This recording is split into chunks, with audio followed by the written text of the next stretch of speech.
Like 18,000 Americans who die every year because they can't afford health care. Like 58,000 Americans who die, according to OSHA, from occupational diseases and traumas in the workplace. Like 65,000 Americans who die every year, often choked to death by air pollution.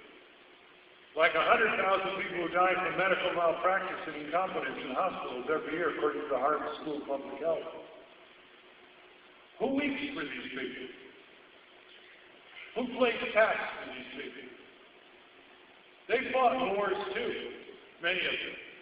They died in nursing homes or hospices, and no president speak up for them. Because it's all about, isn't it, right now? It's all about Iraq, isn't it? It's all about the political neck of Bush and Cheney.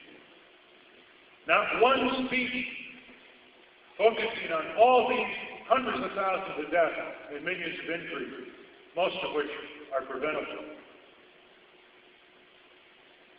Not one speech. And the Democrats aren't that much better when they were running these agencies. So let me leave you with the thought, you've been asking yourself, how am I growing up corporate instead of growing up as a free-thinking citizen with a critical capacity? How am I growing up corporate? When you look at your behavior, when you go to college and you see your friends who are very bright in physics and math and very good literary writers, and you see them in binge drinking, destroying their health. You see them knocked out on drugs. And then when they recover the next day, they're back to being very good mathematicians and very good literary writers. You want to ask yourself, to what extent are people controlling us and making us think that we are exercising our free will? And I'll give you an example. In Philadelphia, heading out to the airport in 1960, I was in a jet with about 9, 10 other people, and the mother and the daughter. Daughter was about 9 years old, and on the way, she looks out the window and she sees the oil refinery.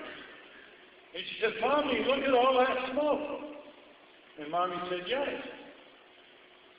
And in an uncanny parallel, about 10 years later, when the environmental movement was put on page 1 by students, college students, Earth Day, April 1970, cover of Time, Newsweek, led the evening news, 1,500 events in colleges and universities, and a lot of high schools. I'm going out to the airport in Philadelphia. And there was a mother and a daughter. And the daughter looks out and sees all the stuff coming out of the refineries. And she says, "Mommy, look at all that terrible pollution." You see the difference? That environmental movement was very heavily launched by young people, not much older or your age, gave her conceptual liberation. And she began describing it for what it is, a silent form of violence leading to cancer, respiratory illness, etc., coming out of those refineries. That's liberation. Let me suggest a couple of things. All students in high school should learn civic skills, and there should be a civics course, whatever you call it. It doesn't just get you to memorize. Our government's made up of 3 branches, legislative, executive, and judicial. Now, that would be a step forward, because there was a survey of high school students some years ago. More of them knew the names of the 3 stooges than the 3 branches of government. But civics is more than memorization. Civics is experience. It's getting you to connect with problems in your community and applying your knowledge with adult supervision and getting credit for it. And that's very important for you to leave behind before you graduate. Try to get your schools to set up civic skill courses. The last thing I would want to suggest to you is there are all kinds of intern opportunities for you. There are thousands of good citizen groups in the country in almost every conceivable area of trying to reduce injustice, whether it's consumer, environmental, women's rights, civil rights, cleaner elections, housing, tax reform, you name it. And you've got all these problems up here like they have around the country. Try to use your intern, your summertime, to work with these groups. That's the way you put your toe in the water. That's the way you try to decide what is it you want to do in life. What is it you want to get out of it? What is it you want to bequeath to your children and your grandchildren? What is it you want to look back on in 17,000 or 20,000 days and not regret? Because we have a country that's the most powerful in the world.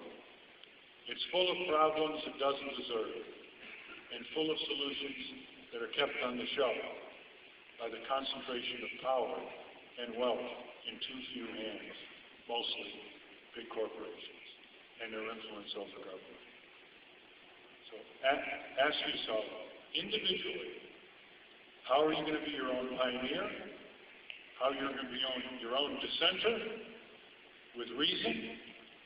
How you're not going to be discouraged and demoralized because you come up against insurmountable odds on the first round. You want to make sure that your best teacher is your last mistake or last defeat. And that way you become resilient, you become rebounding, and you become a person who's always self-renewing yourself. The relevant website for our groups is essential.org if you want to further inquire in these kinds of activities. Good luck on your college, university, or post-high school work and occupation. And remember, on your shoulders is a moral imperative that is far above most people your age in the world. You are in the top 3 or 4% of people in your age in the world in terms of your health, your education, and your ability to make a difference because of the country you live in. Stand up to that horizon, and you will have a quality of life second to none. Thank you very much.